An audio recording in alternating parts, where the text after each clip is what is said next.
পার্শ্ববর্তী এলাকায় মাহফিলের আয়োজন করলো যুবকরা, পোস্টার ছাপাইলেন, রাস্তায় কালেকশন করলেন, করার পরে ওই কালেকশন করা ওই মাহফিলটাও বন্ধ করে দেওয়া হয়েছে, তাদেরকে জঙ্গির খাতায় নাম দেওয়া হয়েছে।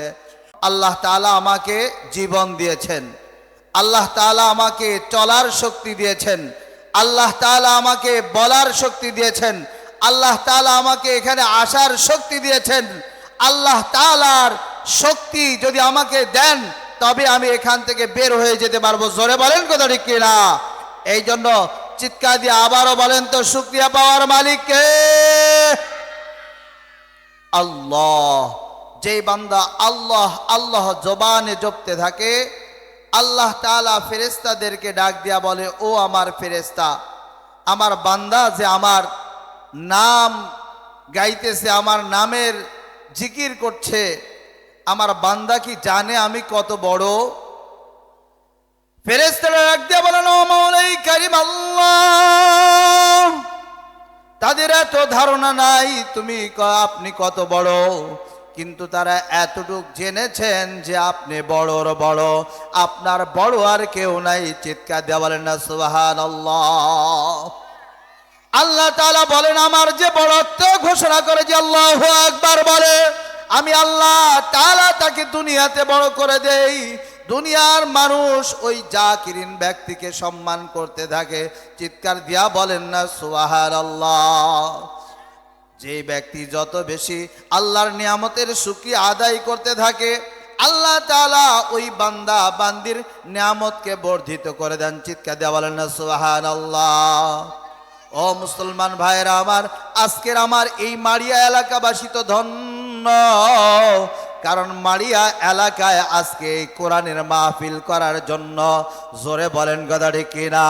কারণ আজকের যুবকরা গান বাদ্যের আওয়াজ করে, আজকের কিছু যুবক তো আবার এরকম ভাবে মাহফিল বন্ধ করার পায়তারাও চালায়। জোরে বলেন কথা ঠিক কিনা? আপনার পার্শ্ববর্তী এলাকায় মাহফিলের আয়োজন করলো যুবকরা, পোস্টার ছাপাইলেন, রাস্তায় কালেকশন করলেন, করার পরে ওই কালেকশন করা ওই মাহফিলটাও বন্ধ করে দেওয়া হয়েছে, তাদেরকে জঙ্গির খাতায় নাম দেওয়া হয়েছে। ও মুসলমান ভাইরা আমার, আজকে মুসলমানকে সর্বনাশ করতেছে। ইহুদি খ্রিস্টান বৌদ্ধ চারাল যত ক্ষতি না করে, নামধারী মুসলমান যারা মুনাফিক মার্কা মুসলমান, তারা ইসলামের বেশি ক্ষতি করে। জোরে বলেন কথা ঠিক কিনা? ও মুসলমান ভাইরা আমার, এই জন্য আজকে কোরআনী মাহফিলের আয়োজন করতে চাইলে জঙ্গি হয়ে যায়। আজকে কোরআন শিক্ষার প্রতিষ্ঠান তৈরি করতে চাইলে জঙ্গি হয়ে যায়। জোরে বলেন কথা ঠিক কিনা? ও মুসলমান ভাইরা আমার, আজকে আমরা এমন একটা জায়গায় বসেছি, অল্প সময়ের জন্য, হয়তো অল্প সময়ের ভিতরে এই কোরআনের মেলাটা শেষ হয়ে যাবে।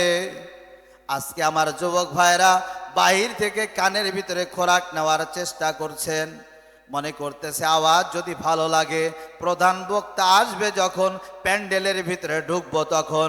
কিন্তু প্রধান বক্তা আসতে আসতে 1.5 ঘন্টা 2 ঘন্টা সময় চলে যখন যায়, এতক্ষণ পর্যন্ত ওই শয়তান তার পিছে মেহনত করে। জোরে বলেন কথা ঠিক কিনা? ছোট্ট একটা উদাহরণ দিলে বোঝা সহজ হবে। যারা রাস্তায় দাঁড়ায় ওয়াজ শুনতেছেন, যারা আমাদের ইউটিউব দেখে দেখে যারা ওয়াজ শোনেন, তাদের অবস্থা কি? প্যান্ডেলে ওয়াজ শোনা আর প্যান্ডেলের বাইরে ওয়াজ শোনার উদাহরণ বলা হয়েছে। আমাদের এলাকার মা বোনরা দেখবেন মুরগির পেটের নিচে কিছু ডিম দেয়, ওই ডিমের ভিতরে যখন ওই মুরগিটা ডিমের ভিতরে বসে থাকে, তা দিতে থাকে, আর যেই ডিমটা ওই মুরগির পেটের থেকে আলাদা হয়ে যায়, ওই ডিমটা হয়ে যায় নষ্ট, ওই ডিমের ভিতরে বাচ্চা হয় না, ওই মা বোন পায় কষ্ট। জোরে বলেন কথা ঠিক কিনা? ঠিক তেমন ভাবে এই প্যান্ডেলের ভিতরে আছি যারা, আল্লাহর রহমতের ভিতরে আছি, তারা প্যান্ডেলের বাইরে তারা দুনিয়া নিয়ে ব্যস্ত আছে।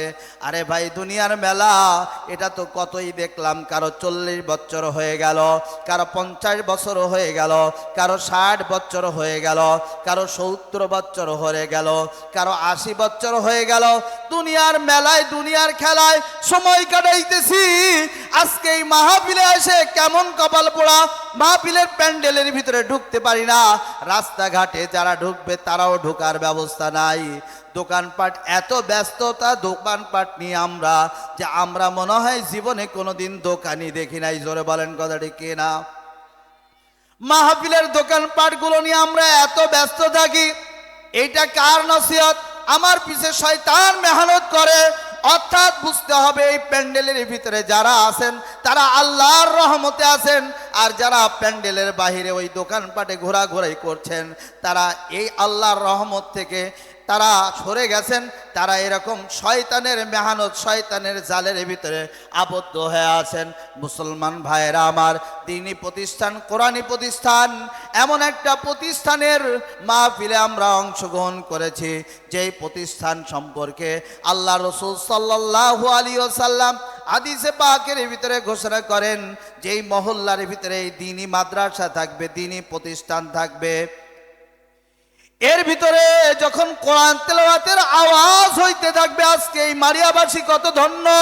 উঠতেছে, বসতেছে, চলতেছে, ফিরতেছে, রাস্তার ভিতরে চলে, তারপরে কোরআনের আওয়াজ শুনতে পাই। জোরে বলেন কথাটি কিনা? ও মুসলমান ভাইয়েরা আমার, আল্লাহ রাসূল সাল্লাল্লাহু আলাইহি ওয়াসাল্লাম বলেন, যদি তোমরা কোরআনের একটা অক্ষর যদি তোমরা পড়ো বা শোনো, তোমাকে একটা নেকি দেওয়া হয়, আর একটা নেকির বিনিময়ে আল্লাহ তাআলা এই উম্মতকে, এই জামানা আখির পয়গম্বরের উম্মতকে 10 গুণ বর্ধিত করে দেন। চিৎকার দিয়ে বলেন না সুবহানাল্লাহ। ও মুসলমান ভাইয়েরা আমার, কেউ যদি আলিফ লাম মিম পড়ে বা শোনে, আল্লাহ তাআলা ওই বান্দা, ওই বান্দির আমল নামার ভিতরে 3-10 কমপক্ষে 30টা নেকি লিখে দেন। চিৎকার দিয়ে বলেন না সুবহানাল্লাহ। ও মুসলমান ভাইরা আমার, আজকে আমরা এই এলাকাবাসী ধন্য, এই এলাকার ভিতরে কোরআনী প্রতিষ্ঠান হওয়ার জন্য। যে এলাকার ভিতরে কোরআনী প্রতিষ্ঠান থাকে, এই কোরআনী প্রতিষ্ঠান ময়দানে মাশারে একদিন আল্লাহ ওই ময়দানে মাশারে আল্লাহ রাব্বুল আলামিনের দরবারে গিয়া দাঁড়াইয়া গিয়া বলবে, ও মাওলাই কারিম আল্লাহ, তোমার এই সমস্ত বান্দা বান্দি ওই এলাকার ভিতরে ছিল, মারিয়া এলাকার ভিতরে ছিল, যে এলাকার ভিতরে কোরআনী মক্তবের ব্যবস্থা ছিল, হেফজুল কোরআনের ব্যবস্থা ছিল, নুরানি কিন্ডারগার্টেনের ব্যবস্থা ছিল। তারা আসতে যাইতে উঠতে বসতে ওই কোরআন মাদ্রাসার দিকে ফলো করেছে। যখন যেইটার প্রয়োজন হয়েছে তারা ওই কোরআনী মাদ্রাসার জন্য যতটুকু সাধ্যমতো চেষ্টা করেছে, টাকা দিয়া, পয়সা দিয়া, শ্রম দিয়া, বুদ্ধি দিয়া। ও মাওলাই কারিম আল্লাহ, যতক্ষণ পর্যন্ত ওই সমস্ত বান্দা বান্দিরে জান্নাতের ফায়সালা না করবা, ততক্ষণ পর্যন্ত আমি মাদ্রাসা ওই বান্দা বান্দিকে ছেড়ে রেখে তোমার দরবার থেকে সরব না।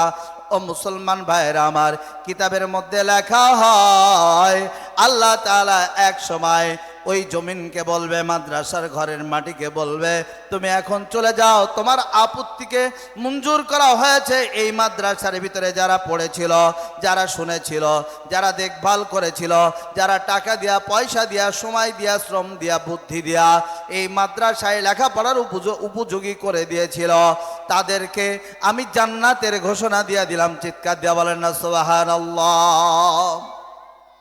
ও মুসলমান ভাইয়েরা আমার, এই মাদ্রাসায় যখন কেউ কোরআন মিশন, কোরআন পড়া শুরু করে, আল্লাহ রাসূল সাল্লাল্লাহু আলাইহি ওয়াসাল্লাম বলেন, খায়রুকুম মান তাআল্লামাল কোরআন ওয়া আল্লামা।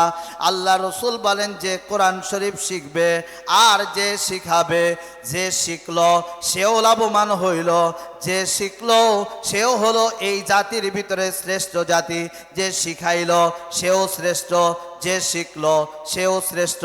এখন এই কোরআন যেই মাদ্রাসায় শিক্ষা দেওয়া হলো, যেই মাদ্রাসার জন্য যারা মেহনত করলো, তারা বলেন তো ওই শ্রেষ্ঠত্বের অংশদারিত্ব ভাগী হওয়ার কথা কিনা? ও মুসলমান ভাইরা আমার, এই জন্য এই কোরআনী মক্তব মাদ্রাসা আমাদের এলাকায় আল্লাহ তাআলা আমাদেরকে তৌফিক দিয়েছেন। এই এলাকার ভিতরে আল্লাহর খাস রহমত, আল্লাহর একটা কুদরত, আল্লাহর কুদরতের একটা ফ্যাক্টরি জারি হয়ে এখানে চালু হয়ে গেছে। এখন এই ফ্যাক্টরিটাকে আমরা চালু রাখতে হবে। এই কোরআনের পাওয়ার কত, এই কোরআনের পাওয়ার কত! এই কোরআন যে দেখে, এই কোরআন যে পড়ে, এই কোরআন যে ধরে, এই কোরআনকে যে মহাব্বত করে, এই কোরআন মাফিক যে জীবন গড়ে, এই কোরআন দিয়া যে চলতে চায়, এই কোরআন ওই বান্দা বান্দির জন্য সুপারিশগার হয়ে যাবে। চিৎকার দিয়ে বলেন না সুবহানাল্লাহ। আল্লাহ রাসূল বলেন, আল কোরআন হুজ্জাতুল লাকা ওয়া আলাইকা। কোরআনে কারীম কিয়ামতের দিন ময়দানে মাশারে কারো পক্ষে সাক্ষী দিয়া জান্নাতের ফয়সালা করে দিবে, কারো বিপক্ষে সাক্ষী দিয়া জাহান্নামের ফয়সালা করে দেবে। আমরা যদি কোরআনী পক্ষে হই, কোরআনের মাদ্রাসার পক্ষে হই, এই কোরআন আমার আপনার পক্ষে সাক্ষী দিয়া জান্নাতে পৌঁছায় দেবে। এই কোরআন যে দেখলো, কিন্তু এই কোরআন কেউ এরকম ভাবে পড়তে পারে না, কোরআন তেলাওয়াত শিখতে পারে নাই। এই কোরআনটা যদি ওযুর সাথে, কোরআনটা যদি খুলে খুলে হাত বুলায়, আর যদি আল্লাহর ফরমান যদি কেউ বিশ্বাস করে, আল্লাহ আমি তো বুঝি নাই, আমি তো কোরআন পড়ার সুযোগ আমার হয় নাই, এখন আমার যে বয়স বার্ধক্যে পৌঁছে গেছি, আল্লাহ তোমার কোরআনই ফরমান সত্য, তোমার কোরআনে যা বলেছে সত্য, আমি আল্লাহ বিশ্বাস করি। হাত বোলাইলো। কিয়ামতের ময়দানে এমনও কি আছে, এই কোরআন তার পক্ষে সুপারিশ করিয়া তাকে জান্নাতে পৌঁছায় দেবেন। চিৎকার দিয়ে বলেন না সুবহানাল্লাহ। শুধু তাই নয়, শুধু তাই নয়,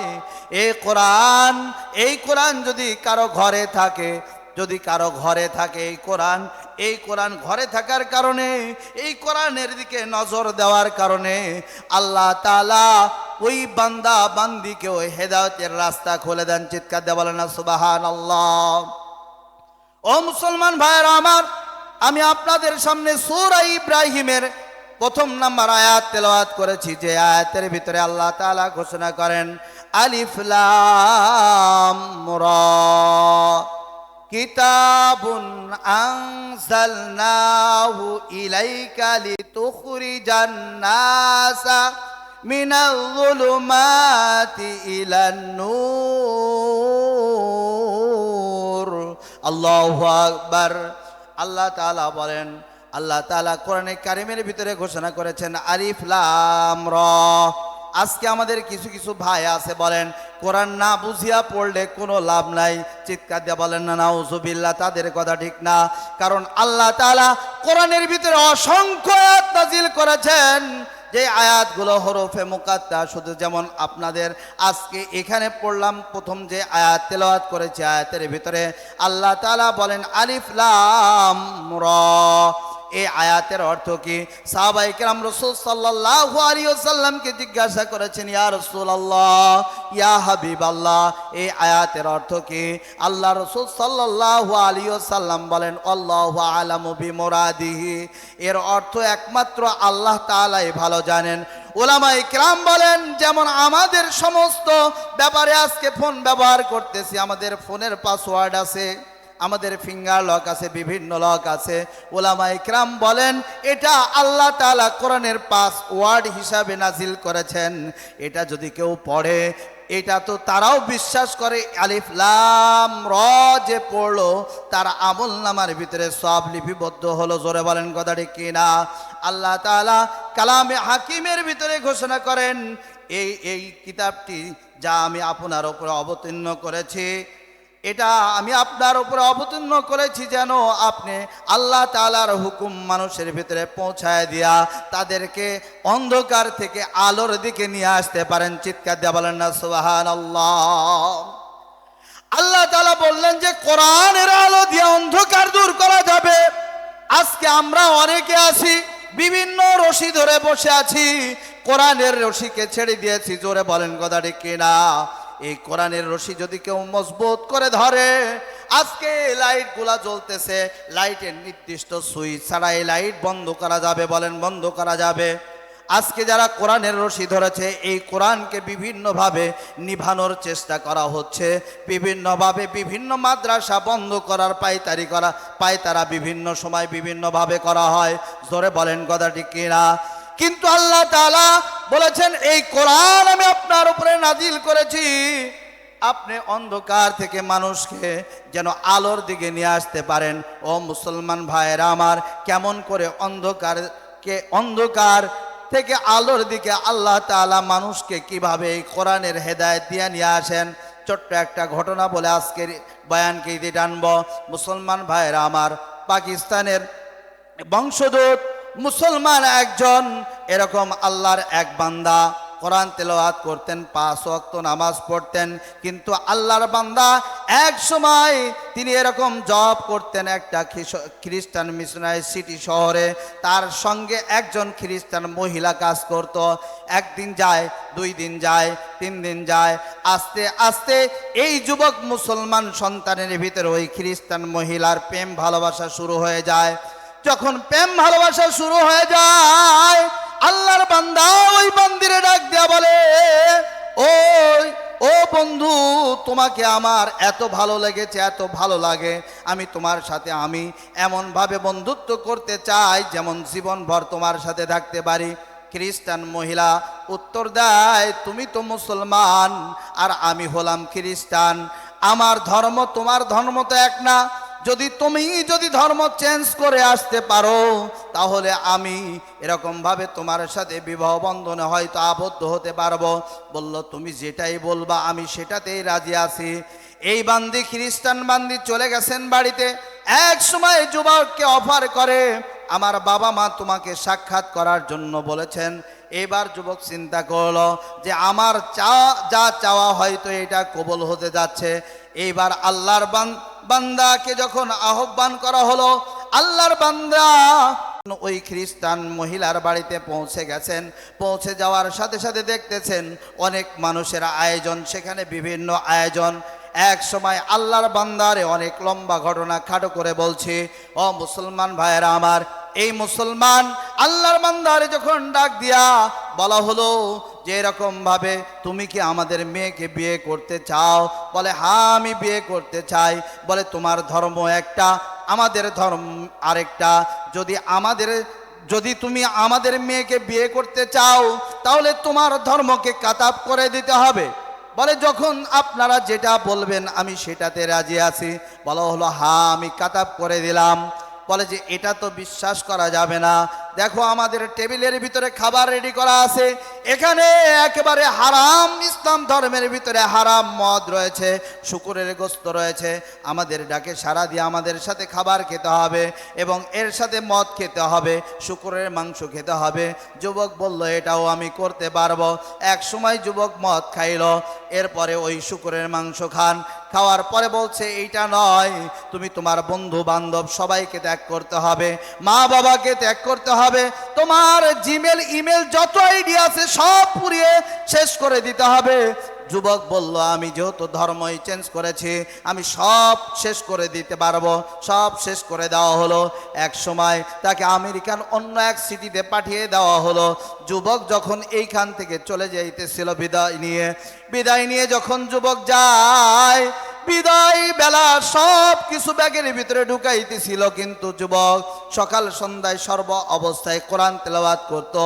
যুবক যেন দেখতেছে কোরআন তাকে হাত দিয়া, কোরআন তাকে ডাকতেছে যে তুই চলেই যাইতেছিস, তুই ধর্ম চেঞ্জ করেছিস, তোর সাথে এত দিনের সম্পর্ক, 25 বছর 30 বছরের সম্পর্ক, আজকে তুই আমাকে কি ব্যাগের ভিতরে একটু জায়গা হয় না, এক কোণার ভিতরে আমাকে নিতে পারিস না?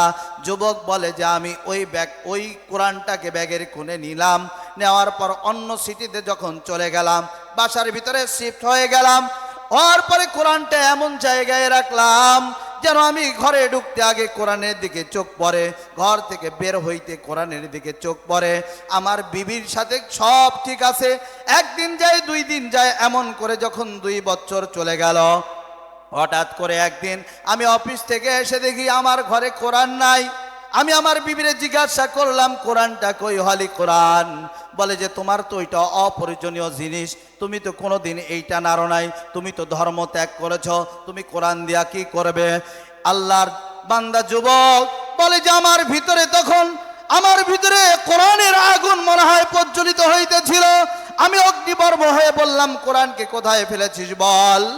এবার বিবি অগ্নিবর্ম হয়ে গিয়ে বলতেছে, কোরআন আমি ডাস্টবিনে ফেলে দিয়ে এসেছি। যুবক বলে, আমি আর কাল বিলম্ব দেরি না করে দৌড়াইতে আমি যখন চলে গেলাম, আমি গিয়া ডাস্টবিনের ভিতরে খুঁজতে পাগলের মতো খুঁজতেছিলাম।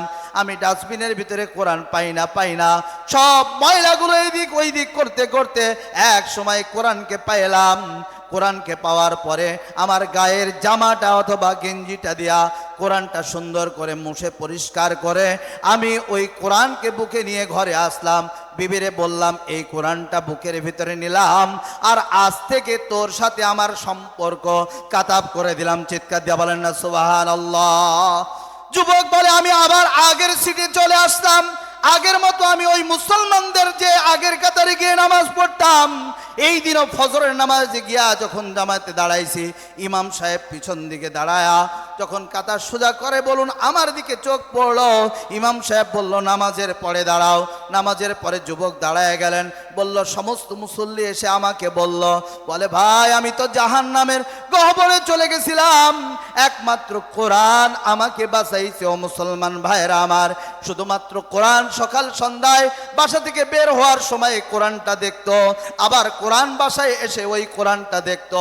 এই কোরআন দেখার কারণে ওই মুসলমান যুবক খ্রিস্টান হওয়ার পরে যদি আবারও তার ঈমান ফিরে পায়, আজকে আমরা মুসলমান আছি, আমরা যদি এই কোরআনকে শক্ত করে ধরতে পারি, কোরআনী প্রতিষ্ঠান এই মারিয়া বাবুর চেয়ারম্যান নুরানি হাফিজা মাদ্রাসাকে যদি শক্ত করে ধরতে পারি, এই মাসুম বাচ্চা ফেরেশতার মতো এই ছোট ছোট বাচ্চাদেরকে যদি মহব্বত করতে পারি, ওলামা ইকরামের সাথে যদি আমাদের সম্পর্ক রাখতে পারি, তাহলে বিভিন্ন ধরনের যখন যেই শক্তি আসুক না কেন, বাতিল শক্তি কোনোদিন এই কোরআনের আলো আমাদের মুসলমান থেকে মুছে দেওয়া সম্ভব হবে না।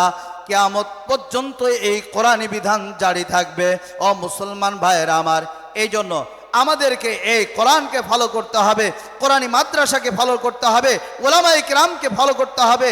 এই কোরআনী মাদ্রাসা থাকবে যতক্ষণ, ওলামায়ে কেরাম থাকবে ততক্ষণ। কোরআনী মাদ্রাসা যখন থাকবে না, এই ফ্যাক্টরি যখন বন্ধ হয়ে যাবে, তখন এই কোরআনের তালিম বন্ধ হয়ে যাবে। এই কোরআনের তালিম যখন বন্ধ হয়ে যাবে, তখন আস্তে আস্তে এরকমভাবে ওলামায়ে কেরাম শেষ হয়ে যাবে। এমন অবস্থায় কিয়ামত দিবে। ও মুসলমান ভাইয়েরা আমার, আমাদের সুযোগ এসেছে, এখন আমরা এই কোরআনকে আঁকড়ে ধরি, কোরআনের মাদ্রাসাগুলো আঁকড়ে ধরি। মুসলমান আমরা এরকমভাবে কোরআনী মাদ্রাসার সাথে সম্পর্ক রাখি, ওলামা ইকরামের সাথে সম্পর্ক রাখি। আমি নামাজ পড়ব, কোরআন লাগবে। আমি রোজা করব, কোরআনের আইন জানতে হবে। আমি ব্যবসা করব, কোরআনের আইন জানতে হবে। আমি রাষ্ট্রপ্রধান হইলে কোরআনের আইন জেনে যদি আমি কোরআনী দেশ চালাই, আমি একজন পাইলট, আমি একজন ইঞ্জিনিয়ার, যদি আমি এই কোরআনকে মেনে যদি ইঞ্জিনিয়ার হই, আমি ওই রডের বদলে বাঁশ কখনো দিব না। জোরে বলেন কথা ঠিক কিনা? আজকে আমি বলতে চাই, এখান থেকে দাওয়াত দিতে চাই। আজকে এক সময় আপনারা বলতেন, যখন মাদ্রাসায় আসতেন, এসে বলতেন, মাদ্রাসায় কি কোরআনের শিক্ষা তো দেওয়া হয়, হাদিসের শিক্ষা দেওয়া হয়, ইংলিশের শিক্ষা কি দেওয়া হয়, গণিত শেখানো হয়? স্কুলে গিয়ে কিন্তু এই কথা কখনো বলা হয় না যে আজকে স্কুলের শিক্ষক ছাত্রদেরকে কোরআন শেখানো হয়, রসুলের সুন্নাহ হাদিস শেখানো হয়, এটা কখনো বলা হয় না। জোরে বলেন কথা ঠিক কিনা? আজকে এই কথা বলারও আর সুযোগ নাই। অন্য জায়গা তো দূরের কথা, বড় বড় মাদ্রাসায় আরো ডেভেলপ অনেক ব্যবস্থা রয়েছে। আপনাদের এই মারিয়াতে নুরানি কিন্ডারগার্টেন রয়েছে। আপনি আপনার সন্তানকে হাফেজ বানানোর কথা আমি বলি না, আপনার সন্তানকে আলেম বানানো ফরজ না, সমস্ত সন্তানকে এরকমভাবে মুফতি মুহাদ্দিস বানানো ফরজ না, কিন্তু সমস্ত সন্তানের অন্তরে কোরআন ঢুকে কোরআনের মালা পড়িয়ে দেওয়া ফরজ। জোরে বলেন কথা ঠিক কিনা? এই জন্য আমাদের সন্তানকে যদি আমরা এরকম ভাবে কিন্ডারগার্টেন, নুরানি কিন্ডারগার্টেনে দিয়েও যদি আমার সন্তানকে নার্সারি থেকে কেজি এরকম 1, 2, 3 পর্যন্ত পড়াইতে পারি, একটা বাচ্চা 3 পর্যন্ত পড়তে পড়তে সহি কোরআনের তেলাওয়াত শিখবে।